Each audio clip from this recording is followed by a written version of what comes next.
ओम नमो भगवते वासुदेवाय नमो नमः। जय श्री कृष्ण मित्रों, राधे राधे। आज की वीडियो में माघ मास के महात्म्य के 9वें अध्याय की कथा श्रवण करने जा रहे हैं।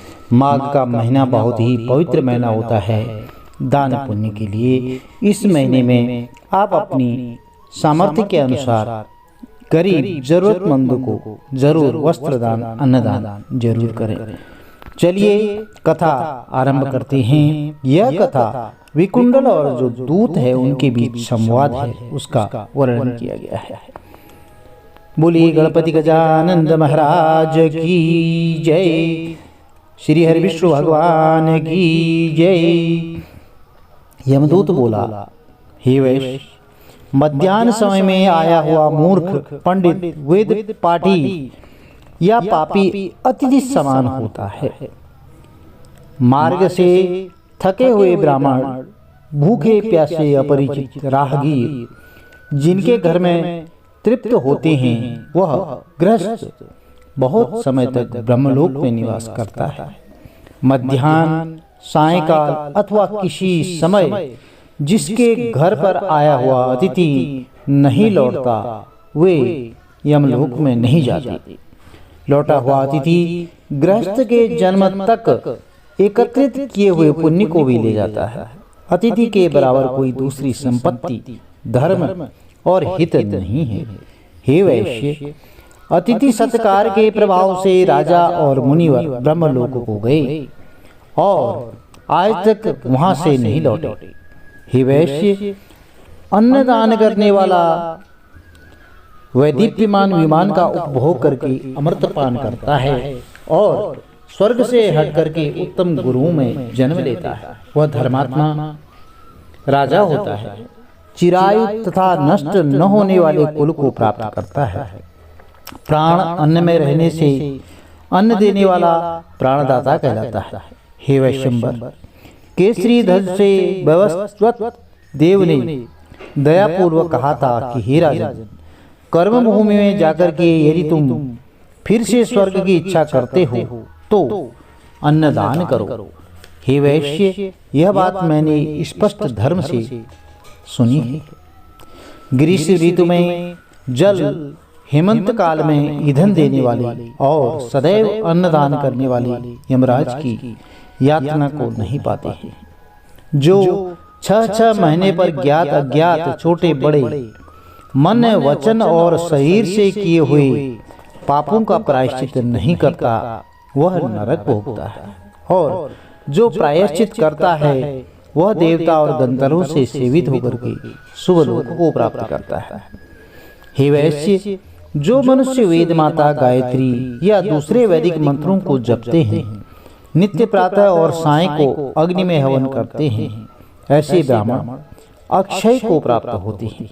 नित्यव्रती, तीर्थों के सेवक और जितेंद्रिय कभी भी भयंकर यमराज को नहीं देखते। नित्य धर्म करने वाला दूसरों का अन्न पाक सबका प्रतिग्रह और भोजन छोड़ दे। जो जिसका अन्न खाता है वह उसका पाप खाता है। हे वैश्य, जो मनुष्य प्रतिदिन प्रातः काल स्नान करता है, उसके बाहरी और भीतरी पाप नष्ट हो जाते हैं और वह नरक में नहीं जाता। स्नान किए बिना जो लोग भोजन करते हैं वे सदैव मल खाने वाले होते हैं। जो स्नान नहीं करते उनके पितृ और देवता उनके विमुख हो जाते हैं।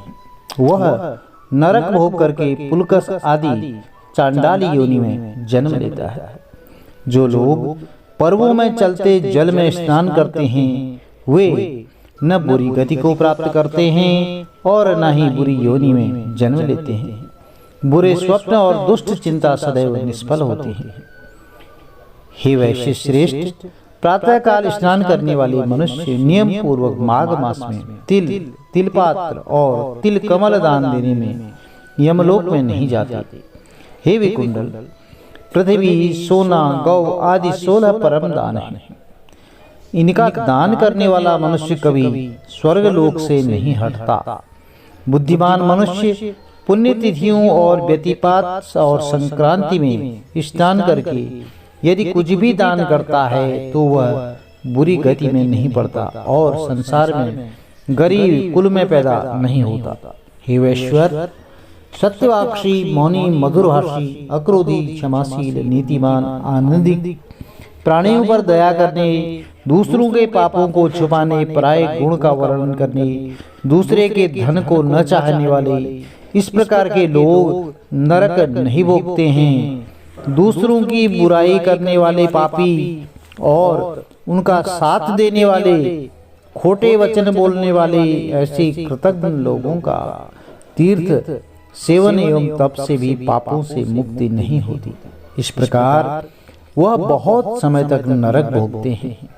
मनुष्य जितेंद्रिय होकर के तीर्थ में स्नान करने से यमलोक में नहीं जाती।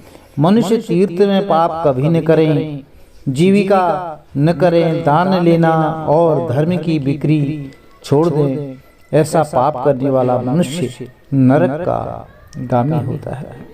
तो प्रिय भक्तजनों, यह 9वां अध्याय माघ मास की माध्यम की कथा थी।